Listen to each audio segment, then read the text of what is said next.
भाई साहब, आकर ले जाइए अपनी बेटी को, हमें नहीं चाहिए ऐसी बहू।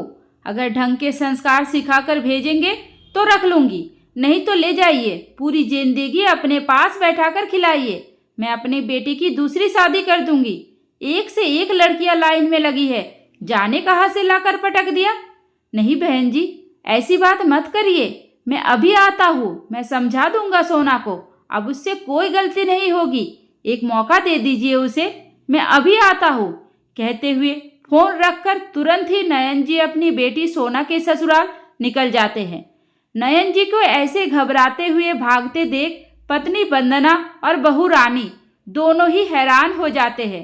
वंदना जी पीछे से नयन जी को टोकते हुए बोलती है, कहाँ जा रहे हैं, क्या हो गया, कुछ मुझे भी तो बताइए, मेरी बेटी कैसी है, सोना कैसी है।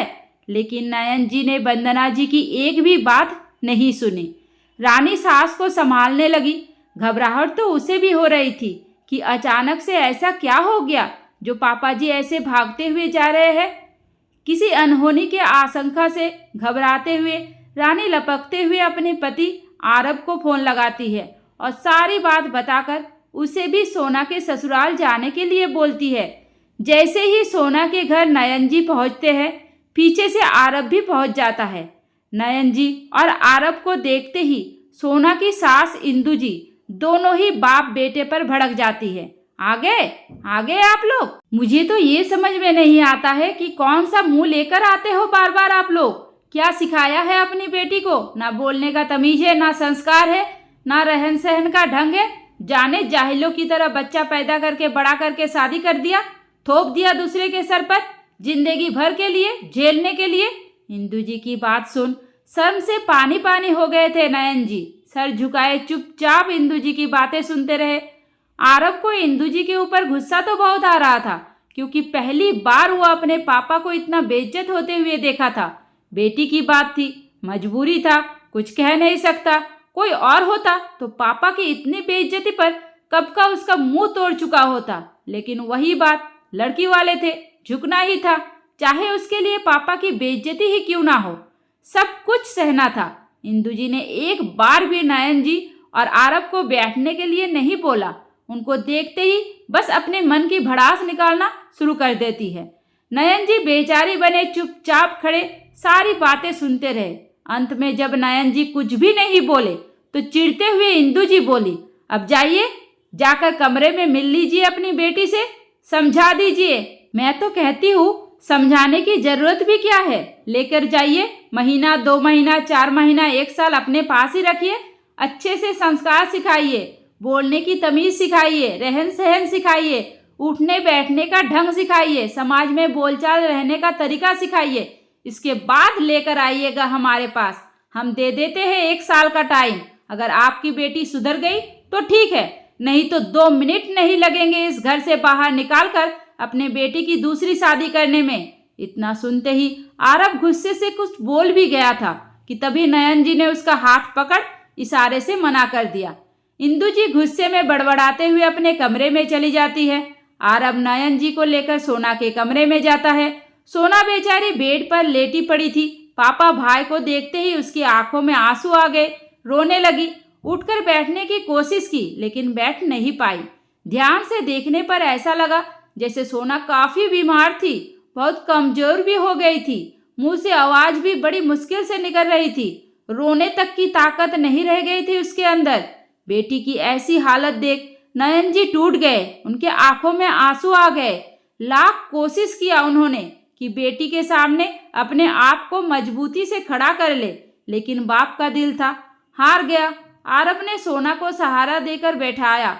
सोना लगातार रोए जा रही थी, पापा मेरी कोई गलती नहीं है, ये लोग इंसान ही नहीं है, राक्षस है, मेरी हालत देख लो, मुझे बैठने तक की ताकत नहीं रह गई है। 20 दिन से बुखार आ रहा है, लेकिन घर में किसी को कोई फर्क नहीं पड़ने वाला है, और रोहन तो बिल्कुल ही माँ के बस में रहता है। उसे तो और भी फर्क नहीं पड़ता कि पत्नी जिए या मरे, बस सबको मुझसे काम से मतलब है। मैं दिन भर काम करती रहूं तो सबके लिए ठीक है, लेकिन आज 10 दिन से मैं बिल्कुल उठ नहीं पाई, इसलिए घर का कोई भी काम नहीं कर पाई, जिसके चलते मैं सबकी नज़रों में बुरी बन गई हूँ। सबको ये लग रहा है कि मैं नाटक करके बैठी हूँ। पापा, मैं यहाँ नहीं रहूँगी, मैं मर जाऊँगी यहाँ पर। मुझे ले चलो पापा, मुझे ले चलो। हाँ बेटा, तू चिंता मत कर, मैं तुझे अपने साथ लेकर चलूँगा। लेकिन एक बात बताओ, मैं तुम्हें अपने साथ ले जाकर भी कितने दिन रखूँगा? 1 महीना, 2 महीना, 3 महीना? आखिर में आकर तुम्हें तो यही रहना है ना।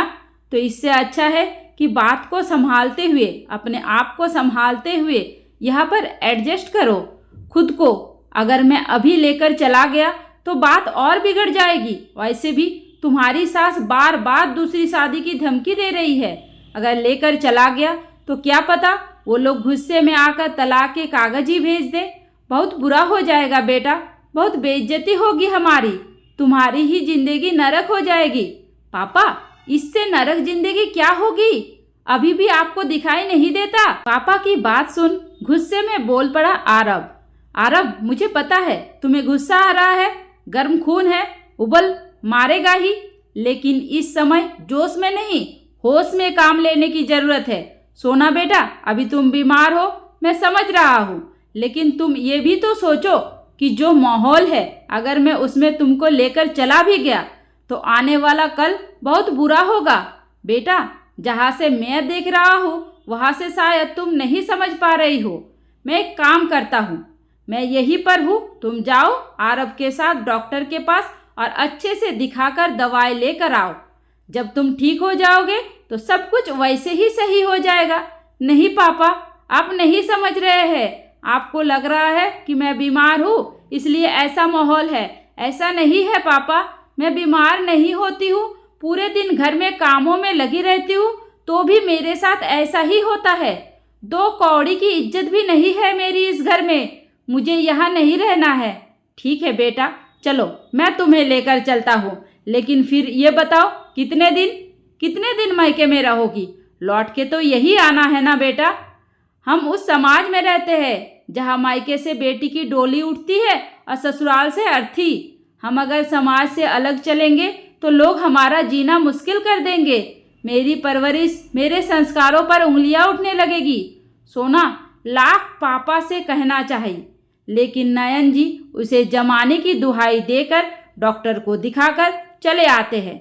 जैसे ही नयन जी घर आते हैं, वंदना जी घबराते हुए उनसे पूछती है, क्या हुआ जी, कैसी है मेरी बेटी? आप लोग ऐसे क्यों भागे थे और कोई फ़ोन क्यों नहीं उठा रहा था? क्या फ़ोन उठाऊं वंदना, बेटी का बाप हूँ, मजबूर हूँ, बेटी की तकलीफ पर भी उसके साथ खड़ा नहीं रह सकता। कहते हुए नयन जी ने वंदना जी को सारी बात बताई। पास में खड़ी रानी भी सारी बातें सुनती रही। सोना की तकलीफ सुनकर उसे नयन जी पर गुस्सा तो आया कि ऐसी हालत में भी पापा ने सोना को वही छोड़कर चले आए। जमाने के चक्कर में ससुर के सामने तो वो कुछ नहीं कह पाई, लेकिन आरव के पास जाकर गुस्से में आरव से कहती है, आरव, पापा को तो समझ में आता है क्योंकि समाज का रीति रिवाज उनके दिलो दिमाग पर है, लेकिन तुम अपनी बहन को ऐसे हालात में छोड़कर कैसे चले आए? तुम्हें लेकर आना चाहिए था ना सोना को अपने साथ।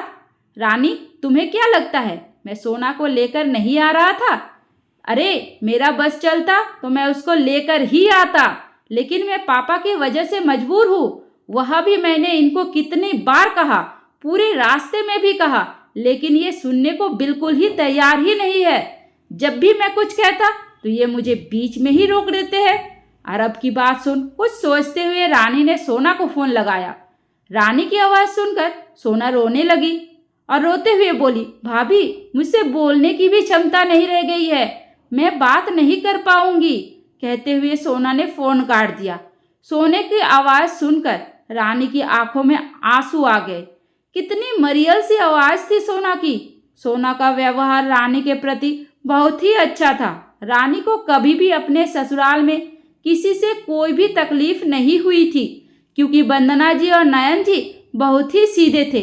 उन्होंने कभी भी रानी को बहू माना ही नहीं, हमेशा बेटी की तरह प्यार करते थे। सोना भी रानी को भाभी का कम और दोस्तों वाला रिश्ता ज़्यादा रखती थी। छोटा परिवार था, सुखी था। गड़बड़ बस सोना की शादी से ही हो गई। उसका ससुराल अच्छा नहीं मिल पाया। उसका नसीब रानी के जैसा तो होता ही नहीं है। और वैसे भी इंदु जी की बातें सुनते ही नयन जी डर जाते।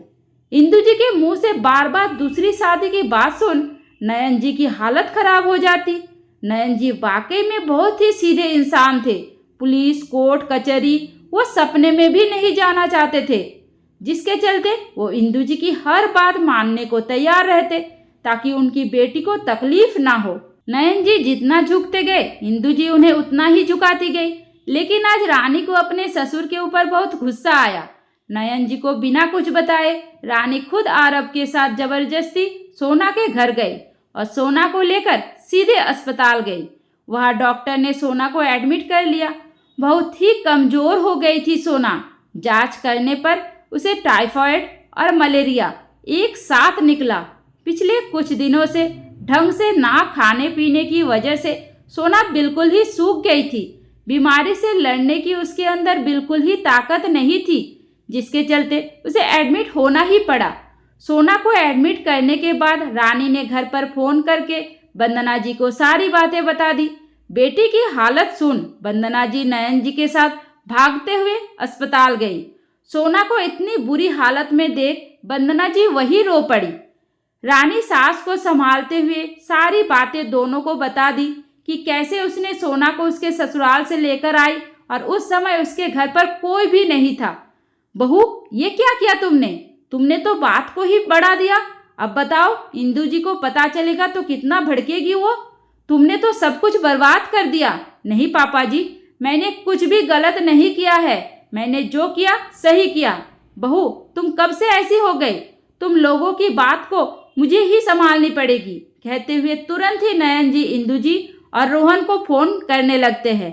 इंदु जी ने फोन उठाया और जैसे ही सुना कि सोना अस्पताल में भर्ती है, छूटते ही उन्होंने बोला, हाँ तो ठीक है भाई साहब, कर लो आप अपने मन की तसल्ली। आप लोग तो वहाँ पर ही है, हमारी क्या जरूरत है? माँ बाप से अच्छी देखभाल हम थोड़ी कर पाएंगे। अब अगर ले ही गए हो, जब पूरी तरह से ठीक हो जाएगी तो लाकर पहुंचा जाना। कहते हुए इंदु जी ने फोन काट दिया। सोना 4 दिन एडमिट रही। 4 दिनों में एक बार भी इंदु जी उसे देखने नहीं आई। रोहन आया भी, लेकिन वो भी आते ही सोना को सुनाकर चला गया। सोना, माना कि तुम्हारी तबीयत खराब है, हम तुम्हारा इलाज नहीं कर रहे थे। जो भाई बाप को बुलाकर चली गई, हमारी समाज में तुमने नाक कटवा दी। क्या सोचेंगे सब लोग कि हम तुम्हारा ध्यान नहीं रखते हैं? एक तो बेचारी सोना बीमार थी, ऊपर से पति के ताने की सफाई देने की उसमें हिम्मत नहीं थी। बस आंखों में आंसू लिए रोहन को देखती रह गई। तभी पीछे से रानी बोल पड़ी, रोहन जी, कैसी बातें कर रहे हैं आप? सोना आपकी पत्नी है, कम से कम आप तो समझा करिए। आज 20 दिन से वो बीमार है, आपको उसकी हालत दिखाई नहीं दी? जब हम आज इसे लेकर अस्पताल में एडमिट कर दिए तो आप उसे ताने दे रही हो कि भाई बाप को बुलाकर चली आई। अगर आप पहले ही इसका इलाज करा दिए होते तो हमें जरूरत क्या पड़ती? रानी के मुंह से इतना सुनते ही रोहन गुस्से में सोना को घूरने लगा। उसे अपनी बड़ी बेइज्जती महसूस हुई। आखिर वो घर का दामाद था। दामाद के आगे कोई अपनी जबान कैसे खोल सकता है? दामाद तो भगवान होता है ना। दामाद का नाम घमंड रोहन के अंदर बहुत था। उसे ये था कि ससुराल में उसकी सब पूजा करे, उसके पाँव पूजा करे। उसके सामने बोलने की हिम्मत या कमियां निकालने की हिम्मत तो किसी में भी नहीं होनी चाहिए। लेकिन रानी ने तो बोल दिया, जो रोहन के लिए बहुत ही अपमान वाली बात थी। और इसी अपमान के गुस्से में वो तुरंत ही सोना को घूरते हुए चला गया। रोहन के जाने के बाद नयन जी ने रानी से कहा, बहू, थोड़ा कम बोला करो, आजकल तुम बहुत बोलने लगी हो। दामाद है वो इस घर के, पता है ना तुम्हें? हाँ पापा जी, पता है। दामाद है, भगवान नहीं। वो भी इंसान है। और अगर उन्हें इतनी ही अपनी इज्जत की चिंता होती ना तो बात यहाँ तक आती ही नहीं। फिलहाल 4-5 दिन अस्पताल में रहने के बाद सोना को लेकर रानी नयन जी घर आ जाते हैं। रानी सोना की खूब देखभाल करती है। वंदना जी को कभी भी सोना के बारे में सोचने की जरूरत ही नहीं पड़ी। अच्छा खान पान और देखभाल और अच्छे माहौल की वजह से सोना भी जल्दी ठीक हो गई। धीरे धीरे 1 महीना हो गया। 1 महीने में किसी ने भी एक बार फोन करके सोना का हालचाल नहीं पूछा। यहाँ तक कि रोहन भी नयन जी ही हर दूसरे तीसरे दिन फ़ोन करके सोना के ससुराल वालों से हाल चाल पूछ लेते थे। धीरे धीरे 2 महीने निकल गए। एक दिन इंदू जी का फ़ोन आया। वो नयन जी से कहती है, भाई साहब अब क्या पूरी जिंदगी अपने घर पर ही रखना है या कुछ जिम्मेदारियां भी देंगे अपने बेटी को, या अभी तक बीमारी खत्म नहीं हुई उसकी? नहीं बहन जी, ऐसी बात नहीं है, सोना बिल्कुल ठीक है। आप जब चाहे तब उसे लेकर जा सकती है। ले जा क्या सकते हैं भाई साहब, जैसे लेकर गए थे वैसे ही लाकर पहुंचा दो हमारे यहाँ, कोई खाली नहीं है। फोन स्पीकर पर था। इतना सुनते ही रानी ने तुरंत ही फोन लेते हुए कहा, आंटी जी फिलहाल तो सोना दीदी अभी पूरी तरह से ठीक नहीं है, और दूसरी बात भाई आपके घर की बहू है, तो अगर आप ले जाना चाहती है तो आप ले जा सकती है। सोना हमारी बेटी है, इसलिए हम उसे लेकर नहीं आएंगे आपके पास। आप अपनी बहू को अगर ले जाना चाहती है तो ले जा सकती है। हमारी यह बेटियों को ससुराल में छोड़ने का रिवाज नहीं है। देखो रानी, मुझे पता है तुम बहुत तेज हो, लेकिन मुझसे जबान मत लड़ाना। अगर लाकर छोड़ दोगे तो ठीक है, नहीं तो पूरी जिंदगी अपने पास ही रखना। हमें ज़रूरत नहीं है। तो ठीक है आंटी जी, कोई बात नहीं। आपको ज़रूरत नहीं है ना, हमें तो है। अगर आपको ज़रूरत है तो आप आकर ले जाइए, हम पहुंचाने से रहे। और दूसरी बात, ये बार बार धमकी देना अब बंद ही कर दीजिए। आपको क्या लगता है आपकी धमकियों से हम डर जाएंगे? पापा जी सीधे साधे हैं, आप उन्हें डरा सकती है, हमें नहीं। पापा जी पुलिस कोर्ट कचहरी में नहीं पढ़ना चाहते हैं, लेकिन हमारे साथ ऐसा कुछ भी नहीं है। मेरे भी पापा पुलिस में ही है, आपको पता ही होगा। एक बार बस उनसे बात करने की ज़रूरत है मुझे, तो कहीं जाना भी नहीं पड़ेगा। और रही बात दूसरे शादी की, तो कर लीजिए आप दूसरी शादी, मैं भी देखती हूँ कैसे कर लेंगी आप। इतना आसान होता है दूसरी शादी कर लेना? पहली बार रानी ने इंदू जी से बातें की थी। नयन जी लगातार रानी को डांटे जा रही थी। रानी फोन लेकर अपने कमरे में भाग जाती है और अंदर से दरवाजा बंद करके खूब इंदू जी को सुनाती है। पुलिस कोर्ट कचहरी सबकी धमकियां देती है और साफ साफ कहती है, आंटी जी अगर आइंदा से सोना दीदी की हालत ऐसी हुई या उन्हें कोई भी दुख तकलीफ हुआ तो 2 मिनट ना लगेंगे मुझे अपने पापा को सारी बात बताते हुए। और फिर इसके बाद आपकी क्या हालत होगी, आपके बेटे की क्या हालत होगी, आप ये भी समझ लेना। मेरे सास ससुर शरीफ है, सीधे साधे है, मैं नहीं। मैं पुलिस वाले की बेटी हूँ, सारे नियम कानून मुझे भी पता है। एक फ़ोन घुमाने की ज़रूरत है। अब आप डिसाइड कर लो कि आपको अपनी बहू को घर ले जाना है या आप लोगों को जेल जाना है। रानी ने फ़ोन काट दिया। पहली बार इंदू जी का मुंह देखते हुए बना था। पहली बार उनके चेहरे पर डर आया था। जब ये बोलने में ही इतनी तेज है, जब ये नॉर्मल समझाने में ऐसी बातें बोल रही है, तो जाने गुस्से में क्या कर बैठे। वैसे भी इसका बाप पुलिस है, ये लोग तो कुछ भी करवा सकते हैं। सच में मुझे जेल भेज दिया तो, मेरे बेटे को भी भेज दिया तो, मुझे तो लगा कि नयन जी और वंदना जी की तरह ये भी सीधी सादी निकलेगी, लेकिन ये तो बड़ी तेज निकली। बात बात पर पुलिस की धमकी दे रही है। पुलिस वाली की बेटी है, इसे तो सच में सारे नियम कानून पता होंगे। इसके बहकावे में आकर अगर सच में इसके पापा मेरे घर आ गए तो आगे का सोचकर डर गई इंदू जी और तुरंत ही फोन रख के नयन जी को बड़े ही नॉर्मल भाषा में कहती है, भाई साहब 2 दिन बाद मैं किसी को भेजती हूँ सोना को लेने के लिए, आप उसके लिए तैयारी कर दीजिए और आप लोग चिंता मत करिए, यहाँ पर उसे किसी भी चीज़ की तकलीफ नहीं होगी, दुख नहीं होगा। यहाँ पर हम सब उसका अच्छे से ख्याल रखेंगे। पहली बार इंदू जी के मुंह से इतनी प्यार भरी बातें सुन नयन जी की आंखों में आंसू आ गए। खुशी से उन्होंने वंदना जी की ओर देखा। सबके चेहरे पर मुस्कुराहट थी, लेकिन रानी की मुस्कुराहट कुछ अलग ही थी, क्योंकि पता तो उसे ही था कि अचानक से कुत्ते की दुम सीधी कैसे हो गई। वो इंदू जी की हालत सोचकर ही मुस्कुरा रही थी। अब उसे पूरा यकीन था इंदू जी कभी भी सोना के साथ कोई भी उल्टी सीधी हरकत नहीं करेगी। तो दोस्तों, सोना ने जो किया, क्या वो सही किया? मुझे कमेंट करके ज़रूर बताइए। उम्मीद करती हूँ आपको हमारी कहानी पसंद आई होगी। कहानी पसंद आई है तो वीडियो को लाइक करें, चैनल पर नए हैं तो चैनल को सब्सक्राइब करें और हाँ, नोटिफिकेशन बेल को ज़रूर दबाइए ताकि अगली अपडेट सबसे पहले आपको मिले। धन्यवाद।